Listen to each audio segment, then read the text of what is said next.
mari kita mulai dengan bersama-sama berdoa sebelum kita masuk ke dalam firman Tuhan. Terima kasih Tuhan sekali lagi untuk semua kemurahan Engkau.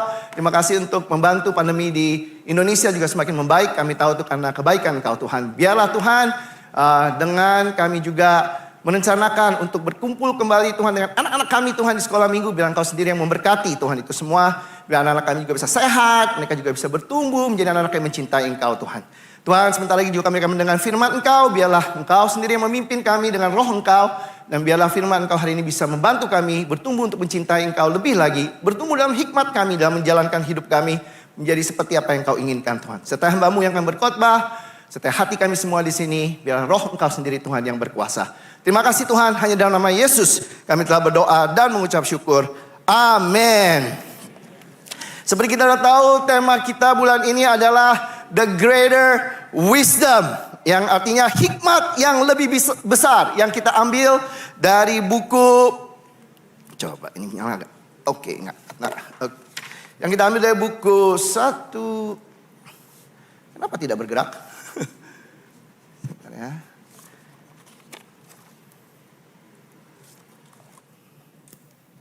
Yang kita ambil dari buku 1 Raja-Raja, kita tahu semua.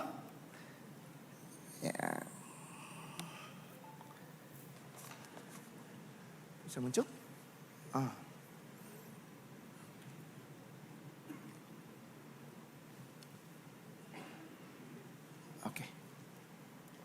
Oke, betul.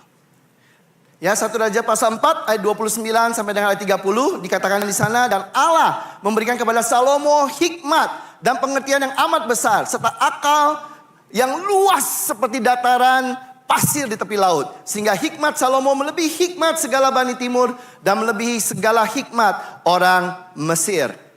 Kita sudah belajar dari saudara kita Frankie di minggu pertama tentang bagaimana kita adalah seorang penata layan, seorang steward, pengelola, manajer yang dipercayakan Tuhan, dan bagaimana kita perlu mengelola apa yang menjadi milik Tuhan yang dipercayakan pada kita dengan bijaksana, dengan hikmat yang daripada Tuhan. Minggu kedua kita sudah belajar daripada saudara kita Andre tentang perbedaan hikmat dari Tuhan dan hikmat dari dunia. Dan bagaimana ketika kita tahu kedua hikmat itu akan mempengaruhi cara kita menjalankan kehidupan kita. Kalau kita punya hikmat dari Allah, kita akan cenderungnya fokus kepada kita menggunakan hidup kita untuk memberikan impact kepada orang. Tapi kalau kita punya hikmat dari dunia, cenderungnya fokusnya adalah diri kita sendiri. Dan minggu lalu kita belajar dari saudara kita Alex, kita belajar bagaimana perlunya menggunakan firman Tuhan sebagai penuntun daripada hikmat kita. Jangan kita gunakan kepintaran kita sendiri. Hari ini saya mau mengajak untuk kita belajar bersama-sama sekali lagi dari hikmat Raja Salomo. Yang kita akan ambil atau kita belajar dari satu kitab yang dipercaya. Jadi memang ada teori yang mengatakan bukan, ada teori yang mengatakan iya. Tapi kita percaya sebagai buku yang ditulis oleh Raja Salomo sendiri. Yaitu buku Pengkhotbah. Ya, buku Pengkhotbah. Dan seperti kita ketahui, Raja Salomo sangat luar biasa hikmatnya seperti yang ditulis di sini. Bahkan dikatakan di 1 Raja-Raja pasal 4, Raja Salomo menuliskan sekitar 3.000 Amsal. Dan menuliskan sekitar 1.050 lagu.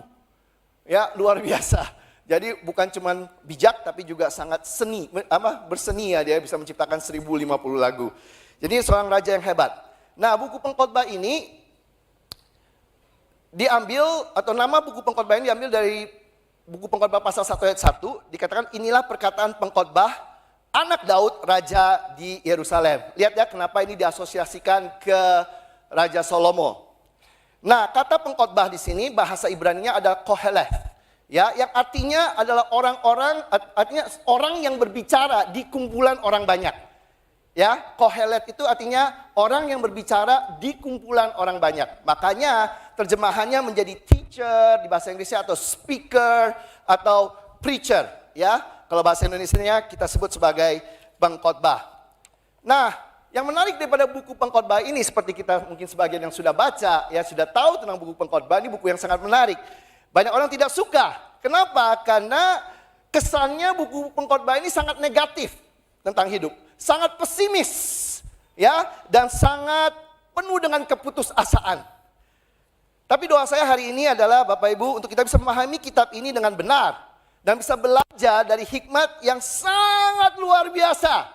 Ya, saya baca, waktu saya mempersiapkan ini saya baca nggak tahu mungkin 3-4 kali. Ya, dan saya betul-betul merasa ini buku yang amazing. Buku yang luar biasa. Hikmatnya sangat dalam. Dan kita bisa belajar dari hikmat yang luar biasa yang terkandung dalam kitab ini. Kita bisa menikmati hidup yang Tuhan berikan ini. Kita akan bisa memaksimumkannya. Dan kita bisa menjalankannya juga dengan benar. Dan itulah doa dan pengharapan saya. Kata yang paling kita kenal kalau kita baca buku pengkhotbah atau sering diasosiasikan dengan buku pengkhotbah, ya adalah kata sia-sia. Betul ya? Sia-sia, kesia-siaan. Kalau buku bahasa kita bahasa Inggrisnya kata meaningless, vanity, ya. Itu kata yang sering dipakai. Tetapi sebenarnya kata aslinya dari bahasa Ibraninya adalah kata hevel. Ya, ini muncul 37 kali. Hevel sendiri ini secara harafiah artinya adalah uap, asap, ya, atau nafas. Sesuatu yang terlihat, ya, tapi sulit untuk bisa dipegang seperti asap. Ya, kita tahu ya ada asap kita lihat tapi nggak bisa kita pegang. Ya, berapa banyak kita di sini naik pesawat waktu saya kecil, saya pengen sekali saya lihat awan, pengen saya bawa pulang tuh awan. Ya, kita tahu bahwa tidak mungkin, betul ya, awan tidak bisa kita bawa balik. Nah, itulah sebenarnya tentang kata hevel itu sendiri. Sesuatu yang sementara, sesuatu yang akan kelihatan tapi kemudian akan lenyap. Kenapa kata ini dipakai? Karena sekali lagi untuk menggambarkan sesuatu yang tidak ada kepastian, tidak jelas, ya. Kalau kita hari ini tidak melihat hidup kita juga dengan benar, makanya hidup kita kesannya bisa seperti itu. Nggak jelas, ya. Sementara dan tidak jelas. Tapi sebenarnya yang menarik, ada satu kata juga yang dipakai lebih banyak, bahkan 2 kali lebih banyak di dalam kitab yang sama, ya, yaitu kata tov, ya, tov, yang artinya adalah good, pleasant, baik, ya. Ini muncul malah 81 kali. Bagi kita di sini yang pernah pergi ke Israel, ya, perjalanan Israel kita biasa diajarkan. Waktu kita masuk mobil pagi-pagi kita sebut selamat pagi dalam bahasa Ibrani-nya, masih ingat gak apa? Bahasa ibunya Boker Tov, ya, kita semua ketawa biasanya. Ya, Boker Tov. Tapi itulah selamat pagi dalam bahasa Ibrani, ya. Nah, ini kata yang dipakai 81 kali di dalam buku pengkhotbah. Artinya apa? Sebenarnya ada juga banyak hal-hal baik di dalam kehidupan ini. Kalau kita bisa betul-betul mengerti dan menyelidiki lebih dalam. Sang pengkhotbah mau kita mengerti dan mempunyai hikmat bagaimana bisa menjalankan hidup kita yang sementara ini, hidup kita yang akan lenyap ini, hidup kita yang singkat ini, hidup kita yang tidak bisa dipegang ini, dan hidup kita yang penuh dengan tidak kepastian ini. Sehingga kita bisa memaksimumkan hidup itu dengan baik. Jika pandangan kita benar, ada banyak hal yang baik yang akan kita bisa nikmati dari apa yang sementara dan apa yang tidak pasti di dunia ini. Saya percaya dalam hidup kita ini banyak pertanyaan, betul tidak Bapak Ibu Saudara-saudari? Banyak nggak pertanyaan yang nggak jelas? Banyak pertanyaan dalam hidup ini yang kita berusaha cari jawabannya tapi kita nggak dapat. Contoh ya. Mengapa ada orang yang kerja keras tetapi tidak mendapatkan apa yang dia mau? Pernah nggak kita bertanya seperti itu? Udah kerja keras, coba berusaha tetapi hasilnya tidak seperti apa yang dia mau.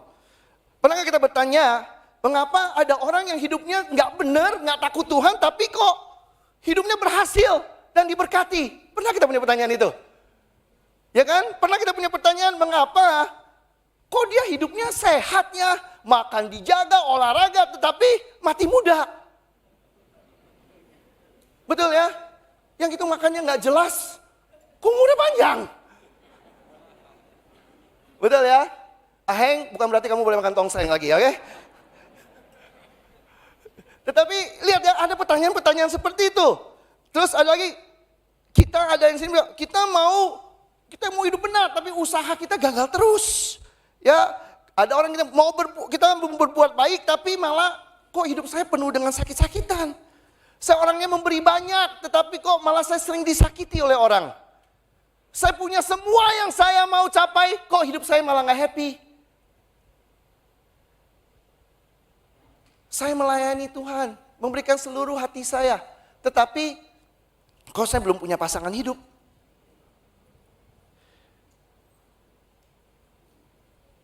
Saya sudah memberikan semua untuk Tuhan. Kok saya harus ditinggalkan oleh pasangan yang saya sayang? Pernah nggak kita ngalami pertanyaan-pertanyaan seperti itu? Pertanyaan kita nggak ada jawabannya. Pertanyaan kita bingung tentang hidup.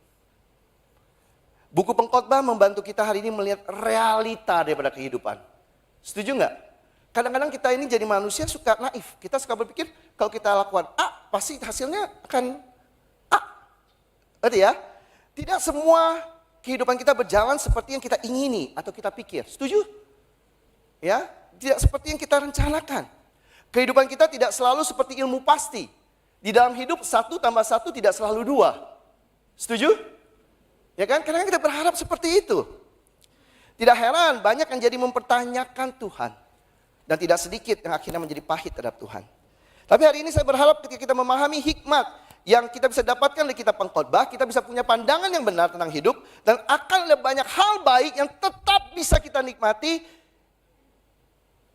di dalam kehidupan kita yang mungkin tidak ada banyak jawabannya. Amin. Mari kita belajar dari kitab yang luar biasa ini. Kita tahu nanti apa yang kita perlukan, apa yang kita bisa belajar, dan apa yang bisa membantu kita. Mari kita mulai dari Pengkhotbah pasal pertama, ayat yang pertama. Inilah perkataan Pengkhotbah, anak Daud, raja di Yerusalem. Kesia-siaan belaka, kata Pengkhotbah, kesia-siaan belaka. Segala sesuatu adalah sia-sia.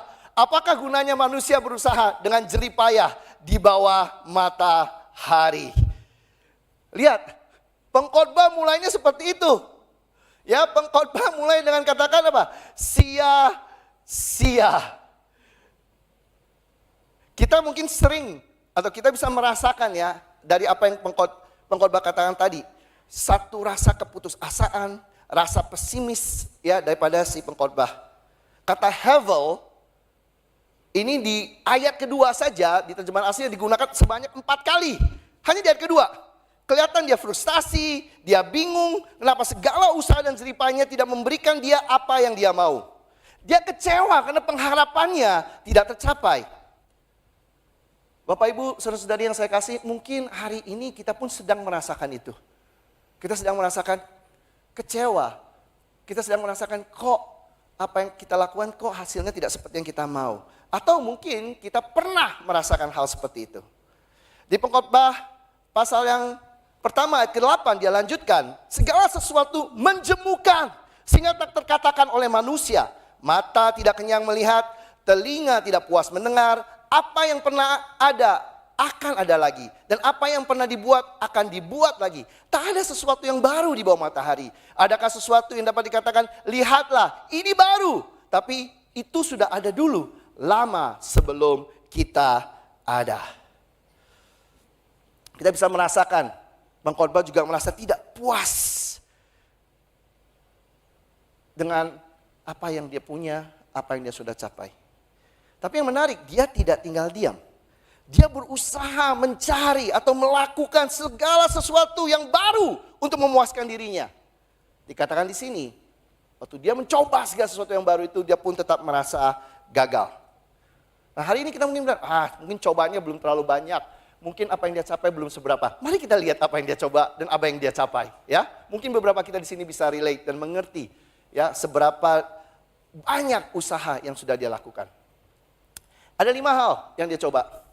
Pertama ada yang dia mencoba mencari melalui namanya wisdom, ya hikmat, pengetahuan. Dia belajar. Dia bilang banyak hal yang dia pelajari. Pengetahuannya begitu luar biasa. Kalau kita baca 1 Raja-Raja pasal 4, ya kita lihat kalau ini benar Salomo yang tulis, wow, itu pengetahuannya luar biasa. Saya nggak tahu ada saintis yang bisa mengalahkan dia atau tidak. Ya, segitu banyak pengetahuan dia. Makanya katakan 3000 Amsal dia tulis, 1050 lagu dia bisa tulis. Ya, ini yang dia dapatkan, hikmat dan pengetahuan. Kedua, dia coba cari melalui kesenangan. Dia minum wine, dia punya kebun anggur sendiri.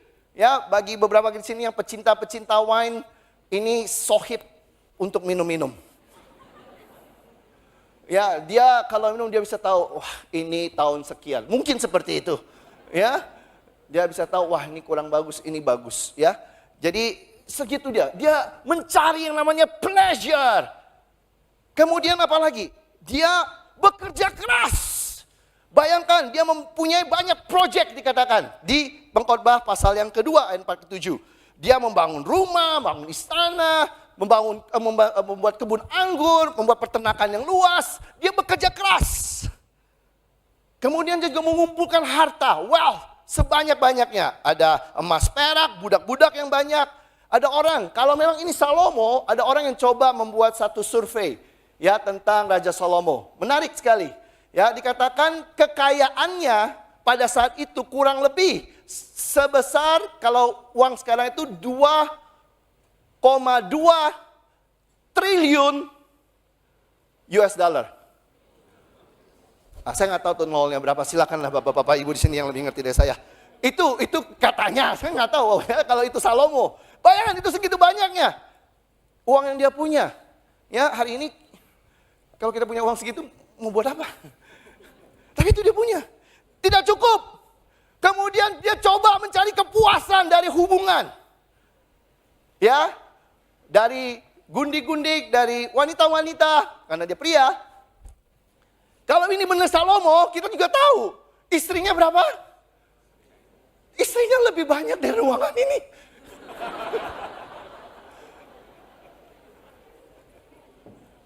700. Gundiknya berapa? 300. Ada 1000. Kalau dikumpulin ruangan ini, sesak. Dan dia coba cari meaning dari hubungan-hubungan tersebut. Hasilnya apa? Hasilnya kita lihat sama-sama. Ini yang dikatakan di ayat 9.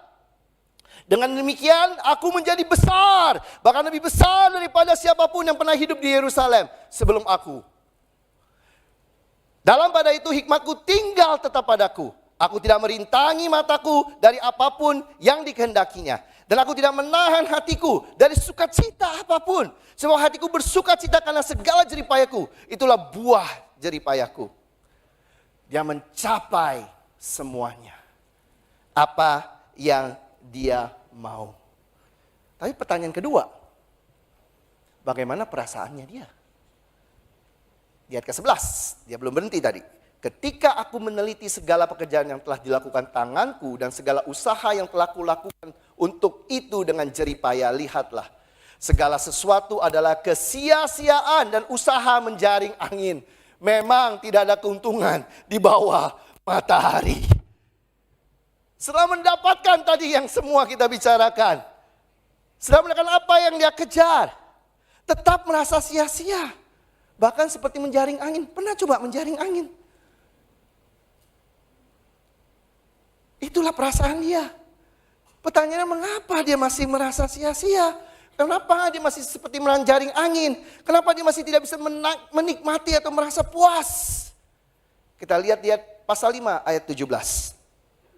Lihatlah, yang kuanggap baik dan tepat ialah. Kalau orang makan, minum dan bersenang-senang dalam segala usaha yang dilakukan dengan jeripaya di bawah matahari selama hidup yang pendek. Yang dikaruniakan Allah kepadanya. Sebab itulah bahagianya.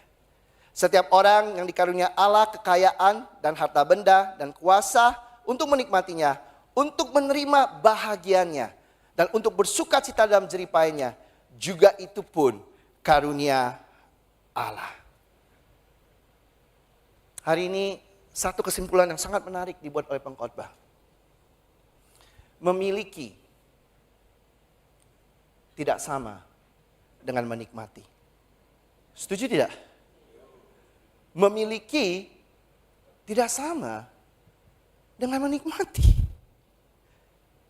Sang pengkhotbah bisa menikmati hasil jeripayanya karena dia bilang dia sadar akhirnya bahwa semua itu adalah pemberian Tuhan.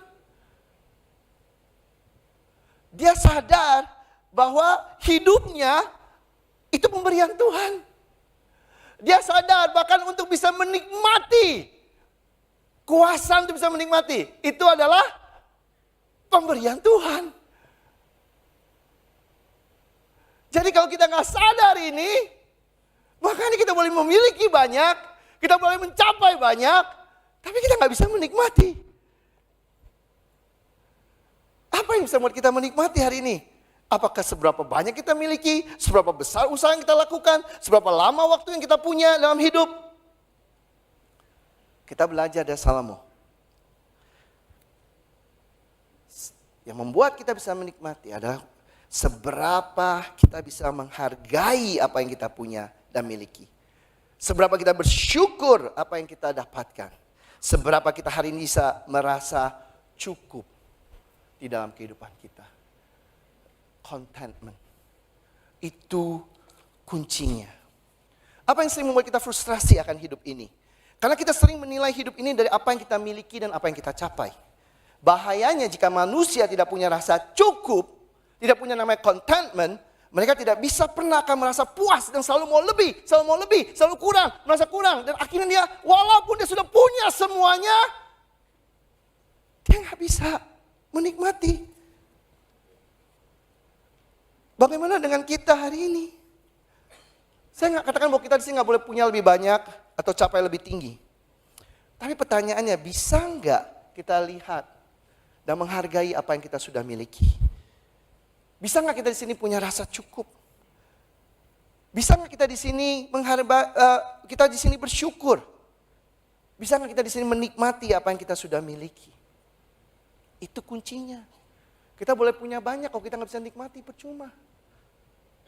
Percuma. Happiness is not having what we want, but wanting what we have. Setuju gak? Kebahagiaan bukanlah mendapatkan apa yang kita ingini. Tetapi apa? Mengingini apa yang kita sudah punya. Kenapa kita sulit untuk bisa menghargai, menikmati? Kenapa kita terus udah punya ini kita gak menghargai, kita cari yang lain. Yang depan mata, yang sudah dikasih. Yang sudah kita miliki. Nikmati itu. Hargai itu. Ingini itu. Kita akan bisa menikmati. Coba ambil waktu kita lihat apa yang kita sudah miliki. Coba hargai kita yang sudah miliki. Nikmati yang kita miliki. Hitung berkat kita. Syukuri apa yang kita sudah dapatkan. Hidup akan terasa berbeda jika kita mempunyai yang namanya rasa cukup atau contentment itu sendiri. Dan ini adalah yang Tuhan mau kita belajar dari buku Pengkhotbah. Mari kita lihat hal yang kedua yang kita bisa belajar. Semangat semua di sini? Ya, kalau kita hari ini caranya kayak pengkhotbah, kejar, cari, kurang, ya pasti susah, pasti sia-sia. Tapi kalau kita hari ini bisa, wow Tuhan, thank you, pemberian dari Engkau. Thank you, ini luar biasa. Kenapa kami punya 1000 istri, 700 istri, 300 gundik?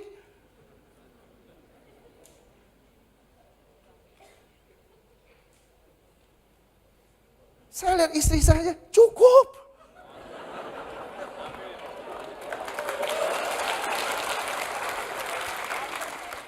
Nggak perlu yang lain. The best gift. Kenapa kita bisa tahu suka ini, tertarik ini, lihat itu? Ya kenapa? Karena kita lihat istri kita, itu. Tapi kalau kamu bisa lihat, kamu bisa hargai, kamu nikmati, kamu pasti kita akan menikmati juga pernikahan kita. Amin. Hal yang kedua, mana dia hal keduanya hilang tuh gara-gara istri saya. Oke, mari kita lihat pasal 5 ayat yang ke-9. Boleh minta air gak? Coba, sorry. Thank you. Itu kan, luar biasa istri saya kan? Enggak butuh yang lain.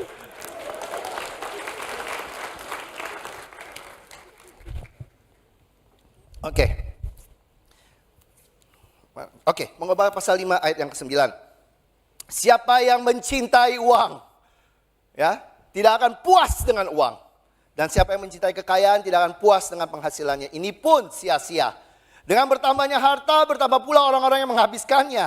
Dan apakah keuntungan pemiliknya selain daripada melihatnya? Enak tidurnya orang yang bekerja, baik yang makan sedikit maupun banyak. Tapi kekenyangan orang kaya sekali-sekali tidak membiarkan dia tidur. Ayat ke-12, ada kemalangan yang menyedihkan kulihat di bawah matahari. Kekayaan yang disimpan oleh pemiliknya menjadi kecelakaannya sendiri. Harusnya kekayaan bisa buat hidup lebih enak, betul tidak? Tetapi yang sedih udah simpan, itu malah buat dia celaka. Dan kekayaan itu pun binasa oleh kemalangan, sehingga tak ada suatu pun padanya untuk anaknya. Sebagaimana ia keluar dari kandungan ibunya, demikian juga ia akan pergi. Telanjang seperti kita ia datang, dan tak diperolehnya dari jeripayanya sesuatu pun yang dapat dibawa dalam tangannya.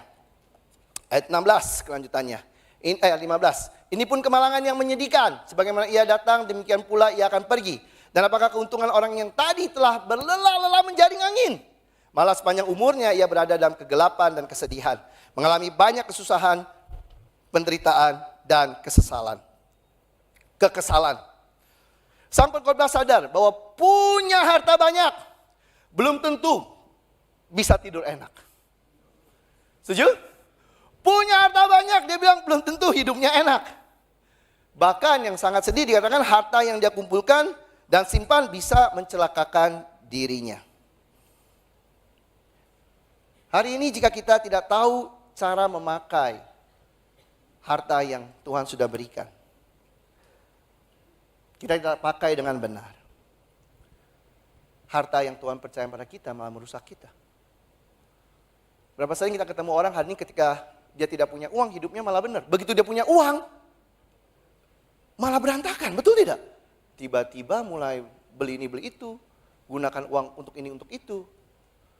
Sebelumnya dia nggak kepikiran. Tapi begitu dia punya, berubah. Jadi bukan soal seberapa banyaknya kita punya, tapi bagaimana kita gunakan apa yang kita punya. Setuju tidak? Berapa sering hari ini kita melihat karena uang keluarga pecah, betul? Baru saja nggak berapa lama, sebenarnya sedih ya melihat dalam jangka waktu tidak lebih daripada setahun. Pertama om saya meninggal, kemudian tante saya meninggal. Tapi yang paling sedih bukan melihat berdua meninggal, karena namanya meninggal pasti akan terjadi, betul tidak? Tapi yang sedih adalah selama hidup mereka bekerja keras, punya usaha yang berhasil, uang banyak. Tapi sesudah mereka meninggal, melihat saudara-saudara sepupu saya, anak-anak mereka, tidak akur hari ini. Saling menyakitkan, bahkan di rumah duka pun bisa saling nampar dan jambak. Ini sepupu yang saya bertumbuh bermain bersama. Saya tidak pernah berpikir bahwa ini akan terjadi. Tapi itu yang terjadi. Padahal banyak uang mereka. Keluarga pecah. Berapa banyak hari ini pertemanan rusak. Betul tidak? Karena uang. Berapa banyak hari ini anak hancur karena uang.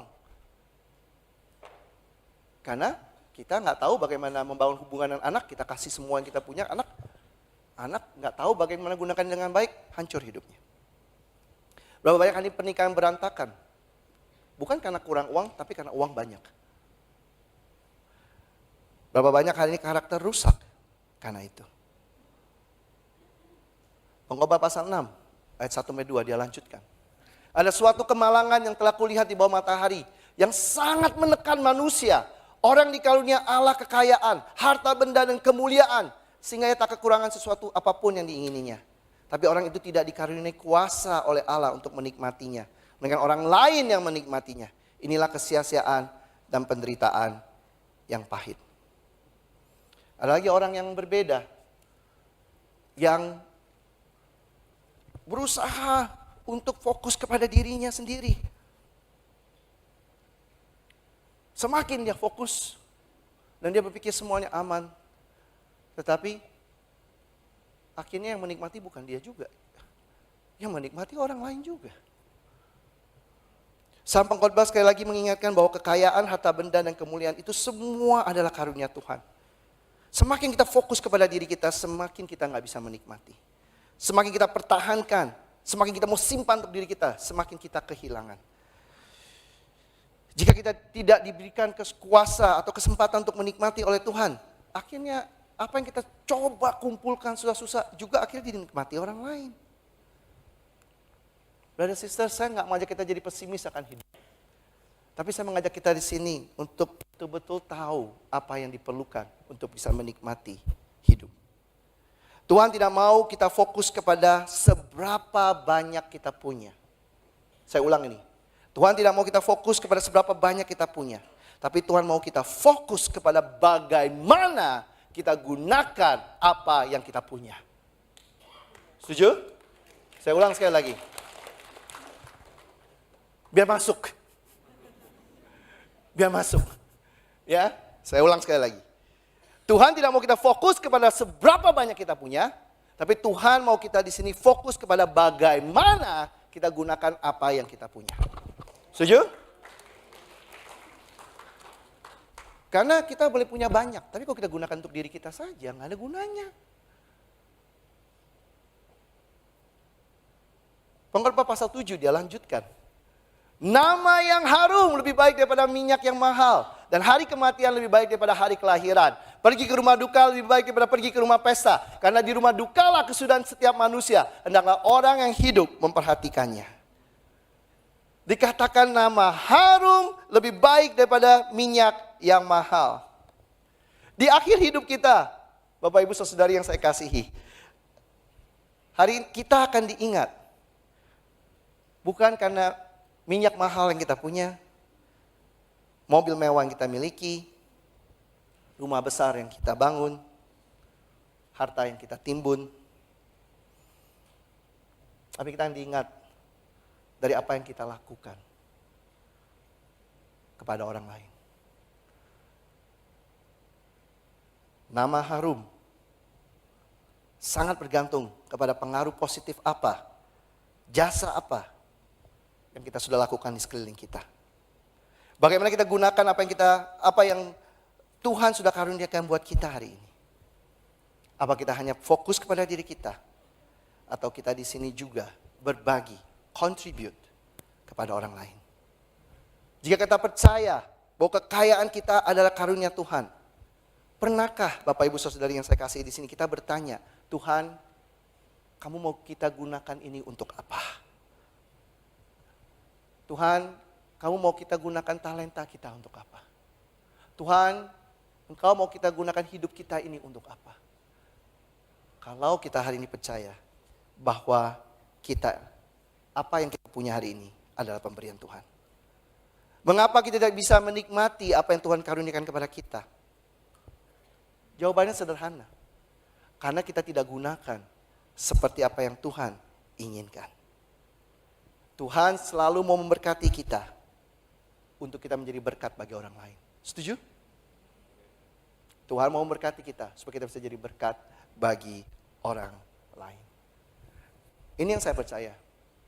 Your life is not measured by how much you have, but by how many you help. Hidup kita atau hidup Anda tidak diukur dari berapa banyak yang Anda miliki, tapi berapa orang yang Anda bantu. Kita bisa punya banyak, tapi kita nggak bantu siapa-siapa. Kita boleh punya dikit, tapi banyak yang kita bantu. Kita yang gimana? Bagaimana kita gunakan yang Tuhan percayakan pada kita hari ini? Apa kita gunakan sebagaimana Tuhan inginkan? Apa kita orang yang murah hati? Apa kita gampang tergerak jika ada kebutuhan? Yang paling sedih adalah melihat orang yang sangat royal terhadap dirinya sendiri, tapi sangat pelit kepada orang lain. Dan akhirnya dia pun tidak bisa menikmati apa yang dia punya. Tapi saya bangga melihat saudara-saudari saya di sini yang selalu siap sedia ketika ada kebutuhan. Yang proaktif, yang selalu mau terlibat, yang selalu murah hati, yang selalu giving. Saya mau mengajak kita sih, mari kita tepuk tangan untuk brother sister seperti itu. Dan saya bangga bisa menjadi bagian daripada keluarga seperti ini. Dan saya mau kita terus punya sikap seperti itu. Kenapa? Karena itulah yang membuat kita hari ini bisa menikmati hidup. Bukan apa yang kita punya, tapi bagaimana kita gunakan apa yang kita punya. Kita hanya bisa menikmati setiap karunia Tuhan. Baik itu talenta kita, harta kita, waktu kita. Jika kita gunakan untuk memberkati yang lain juga. Ketika karunia itu tidak berhenti di kita. Tapi kita bisa berbagi, kita bisa contribute kepada orang lain juga. Bukan seberapa banyak yang kita miliki, tapi bagaimana kita gunakan apa yang kita miliki. Karena kita tahu semua yang kita miliki adalah karunia Tuhan. Makanya tidak heran di Kisah Rasul pasal 20 Paulus katakan. Dia bilang jauh lebih berbahagia memberi daripada menerima. Itulah kenapa kita bisa menikmati hidup kita. Yang terakhir, apa yang kita bisa belajar? Masih ada waktu? Sedikit lagi ya panitia, tim. Apa yang kita bisa belajar untuk menghadapi hidup kita yang tidak jelas ini? Kita perlu senantiasa untuk punya yang namanya conclusion, kesimpulan, cara pandang yang benar akan hidup ini. Ada beberapa kesimpulan penting yang kita bisa belajar dari buku pengkhotbah itu sendiri. Pertama, di buku pengkhotbah pasal 3 ayat yang pertama, dikatakan untuk segala sesuatu ada masanya, untuk apapun di bawah langit ini ada waktunya. Ayat 11, ia membuat segala sesuatu indah pada waktunya. Bahkan ia memberikan kekekalan dalam hati mereka. Tapi manusia tidak dapat menyelami pekerjaan dilakukan oleh Allah dari awal sampai akhir. Yang pertama, konklusi yang kita bisa buat adalah waktu Tuhan adalah yang terbaik dan terindah. Tuhan sudah mengatur untuk segala sesuatu ada masanya dan segala sesuatu itu indah pada waktunya. Kenapa kita bisa kecewa akan hidup? Karena kita tidak menggunakan waktu atau masa yang Tuhan berikan itu dengan baik. Kita tidak menggunakannya dengan tepat. Contoh, kalau kita baca di buku pengkhotbah pasal 3, dikatakan ada waktu untuk memeluk, ada waktu untuk melepas dari memeluk. Betul tidak ya? Yang sering terjadi ketika waktu memeluk, kita nggak memeluk. Betul ya? Kita malah sibuk.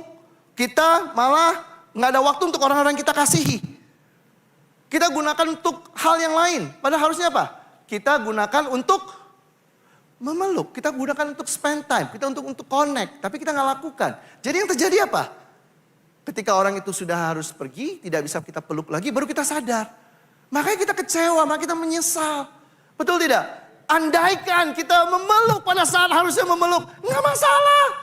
Waktu dia pergi pun kita cuma sedih. Tapi kita tahu selama kita masih bisa memeluk dia, kita sudah berikan yang terbaik. Betul tidak? Itu maksudnya. Kenapa banyak hidup ini jadi tidak happy? Bukan karena Tuhan mau buat hidup kita ini jadi tidak happy. Tetapi Tuhan sudah kasih tahu ini waktunya. Tapi kita nggak gunakan. Kita gunakan yang lain. Untuk hal yang lain. Itu yang terjadi. Contohnya lagi apa? Ada waktu untuk menanam. Ada waktu untuk mencabut apa yang ditanam. Betul? Jadi waktu menanam kita tanam. Kalau waktu menanam kita nggak lakukan apa-apa, pada waktu harus mencabut apa yang ditanam, nggak ada yang bisa dicabut, betul tidak? Itu yang terjadi. Karena kita perlu menyalahkan, oh hidup susah, kenapa ini? Karena waktu nanam kita nggak nanam. Kita sibuk bersenang-senang. Lihat cara kita menggunakan waktu itu yang salah. Andaikan kita di sini betul-betul menggunakan setiap momen yang ada, itu akan luar biasa. Ini klasik. Berapa banyak waktu kita single kita bilang, mau cepat-cepat married, betul? Dan berapa di antara kita sini yang sudah married bilang, kayaknya akan single ya? Kok bisa begitu? Kok bisa begitu? Kenapa? Karena waktu single harusnya kita enjoy. Mumpung single, nikmati kesinggelannya kita. Ada banyak hal. Amin. Jangan kita di sini merasa, single, kenapa saya single? Kenapa dia udah menikah sama saya masih? Jangan hidup kayak gitu. Kalau kamu masih kasih kesinggalan sama Tuhan, nikmati waktu itu. Pergi sama teman-teman, enjoy. Kesinggalan, karena nanti udah married udah gak bisa. Tapi kamu mesti nikmati dengan suami kamu atau istri kamu sesudah menikah. Jangan udah menikah malah, aduh, kenapa gue harus pergi sama istri gue? Ya namanya udah menikah.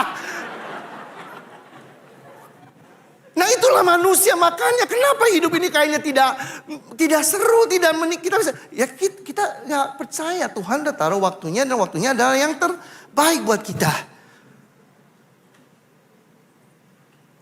Waktu kita masih punya anak kecil, nikmati. Jangan bilang, masih kecil belum tahu apa-apa. Nanti gede udah gak ada waktu sama kamu dia juga. Kalau kamu udah nikmati waktu kecil, waktu dia pergi sama teman-temannya gede, kamu pun udah secure, aman. Gunakan setiap waktu yang Tuhan berikan dengan baik. Itu maksudnya. Jika kita hidup dalam masa yang Tuhan tentukan, tidak akan ada penyesalan. Tapi malah kita bisa menikmati setiap masa tersebut. Mari kita gunakan setiap kesempatan yang Tuhan berikan. Jangan kita sia-siakan. Yang kedua, ya konklusi yang kedua. Waktu Tuhan adalah kekal. Dia bilang, Ia memberikan kekekalan dalam hati mereka. Manusia tidak dapat menyelami pekerjaan yang dilakukan Allah dari awal sampai akhir. Kalau kita meninjau hidup hanya dari sudut pandang dunia ini, kita juga akan gampang kecewa. Memang kita tidak akan dapat menyelami pekerjaan Tuhan yang bersifat kekal. Karena kita terbatas dengan waktu dan ruang. Tapi kita perlu bisa melihat dari sudut pandang kekekalan untuk bisa memahami dan menerima. Kita nggak akan bisa menerima yang namanya kematian jika kita tidak ada sudut pandang kekekalan. Setuju tidak? Kematian adalah mengerikan. Kalau kita nggak ada sudut pandang kekekalan. Tapi hari ini kita bisa menerima kematian kalau kita punya sudut pandang kekekalan. Kita tidak akan bisa menerima, menghargai pembentukan dan pemurnian Tuhan kalau kita tidak ada sudut pandang kekekalan. Kita bilang, kenapa saya harus lewati ini semua? Tuhan lagi bentuk kita makin mirip dengan Dia. Kita tidak akan pernah bisa menghargai pengampunan dan kasih karunia Tuhan hari ini kalau kita tidak pernah punya nama sudut pandang kekekalan. Nggak bisa. Buat apa saya diampuni? Buat apa saya punya Tuhan murah hati sama saya? Jadi kita nggak pernah bisa menghargai Tuhan. Kita hari ini tidak akan pernah bisa menghargai kerja dan karya Tuhan dalam hidup kita kalau kita nggak punya sudut pandang kekekalan. Karena Tuhan selalu bekerja dari sudut pandang kekekalan. Hari ini saya mau katakan apa yang C.S. Lewis katakan. If we find ourselves with a desire that nothing in this world can satisfy, the most probable explanation is that we were made for another world. Jika kita nggak memiliki keinginan yang tidak bisa dipuaskan dunia ini, kemungkinan penjelasan terbaik adalah kita diciptakan untuk dunia yang lain. Brother, sister, it's okay. Ada hal-hal yang kita nggak bisa capai di dunia ini. Tapi kalau kita punya sudut pandang kekekalan, kita bisa terima. Karena kita tahu dunia yang fana ini bukanlah rumah kita. Amin. Yang terakhir, ya, takut akan Allah. Akhir dari segala yang didengar ialah takutlah akan Allah dan berpeganglah pada perintah-perintahnya. Karena ini adalah kewajiban setiap orang. Karena Allah akan membawa setiap perbuatan ke pengadilan yang berlaku atas segala sesuatu yang tersembunyi. Entah itu baik, entah itu jahat. Kalau kita hidup tanpa takut akan Tuhan, tanpa menyadari bahwa Dialah yang berkuasa, tanpa mau mentaati perintah-perintahnya dan melakukan semua dengan cara kita sendiri, jangan heran kita akan menjadi kecewa dan putus asa. Karena keputusan-keputusan yang kita buat dalam hidup kita adalah keputusan-keputusan yang salah. Keputusan-keputusan yang bodoh. Keputusan-keputusan yang akan mencelakakan diri kita sendiri. Takut akan Tuhan mencegah kita untuk melakukan hal-hal yang bodoh yang satu hari kita akan sesali. Takut akan Tuhan bukan berarti kita hari ini tidak akan mengalami hal-hal yang buruk dalam kehidupan kita. Tapi bagaimana kita bisa menghadapi hal-hal yang buruk itu dengan bijak dan benar. Karena kita punya rasa takut akan Tuhan. Jadi hari ini jika kesimpulan kita atau conclusion kita benar, kita bisa menghargai hidup yang Tuhan berikan. Mau sulit, mau mudah, mau singkat atau umur kita panjang, mau sedih atau senang, mau sakit atau sehat, mau single atau married, mau bingung ataupun mau nggak bisa dimengerti, mau muda ataupun tua, semua itu tidak lagi menjadi masalah. Karena apapun yang terjadi kita percaya Tuhan yang tentukan masa terbaiknya dan Tuhan tentukan itu indah. Tuhan selalu melihat dari perspektif kekekalan dan Tuhan tahu hanya berjalan bersama dengan Dia kita bisa menikmati itu semua. Semua tinggalkan ini untuk kita semua Bapak Ibu yang saya kasihi. Mari kita belajar dari pengkhotbah. Mari kita punya yang namanya rasa cukup, contentment. Mari kita di sini tidak hanya hidup untuk diri kita, tapi kita bisa berbagi. Bukan apa yang kita miliki, tapi bagaimana kita gunakan apa yang kita miliki. Dan terakhir, mari kita jalankan hidup ini dengan satu kesimpulan, conclusion yang benar. Sehingga hidup ini tidak menjadi sia-sia. Mari kita tutup dengan doa. Tuhan, terima kasih atas hidup luar biasa yang Kau berikan. Bantu kami hari ini bisa belajar di buku pengkhotbah. Sehingga Tuhan kami bisa menikmati hidup yang Kau berikan buat kami ini Tuhan. Dengan segala waktu, masa, dan apa yang kami miliki Tuhan. Kami percaya Tuhan, itu yang terbaik buat kami. Terima kasih Tuhan, bila kami punya rasa cukup, bila kami bisa hidup tidak untuk diri kami sendiri, dan kami bisa punya cara pandang yang benar seperti Engkau mau. Terima kasih Tuhan, dalam nama Yesus kami telah berdoa dan mengucap syukur. Amin.